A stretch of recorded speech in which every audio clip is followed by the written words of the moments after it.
I know that a lot of you guys have questions, while also expecting some answers. But given the honest truth, I just don't know either. However, in this video, based on certain necessities and to the best of my knowledge, I could give you some insights on what certain scooter parts are and identify them regarding the components for your Joyor scooter, as well as knowledge as to where you can get these parts and why you need them.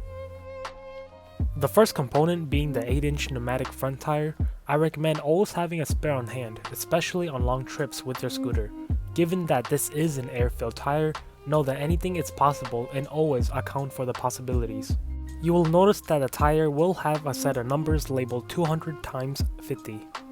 It is also recommended that you keep a few spare tubes on hand also. Although measurements are not labeled on the tubes, searching up online for 200 x 50 air-filled tubes is the way to go.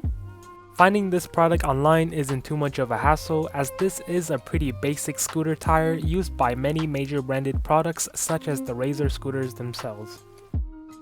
The next component is called a 6-pin automotive electrical wire connector. This component is used to connect the main functioning controller to the motor. You should always carry a few extra of these due to the fact that, from experience, I always tend to notice a lot of issues mainly residing with connectivity from the motor.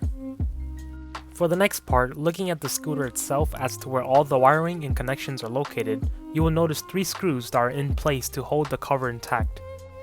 I recommend upgrading these with 8 x 1/2 inch screws to hold the cover in place better. The old ones are small and frail. I lost one of these when riding the scooter as I noticed that it tends to loosen over time. I highly suggest upgrading. This component is a ball bearing. The ones you'll be looking for are labeled 62002RS. I suggest keeping a few of these parts around as spares, as the bearings on the air-filled scooter tire do get old and often break down. Having a bearing break down on me one time while riding, which determined that it did lose durability over time, especially when encountering bumps. Keeping spares is a must. The last and final component here is called an axle rod. Although there isn't much information based on what size this component is, this is what keeps your front wheel in place as well as managing the rotation spin for your wheel. This component is sometimes very cheap and fragile when using tools to either remove or replace.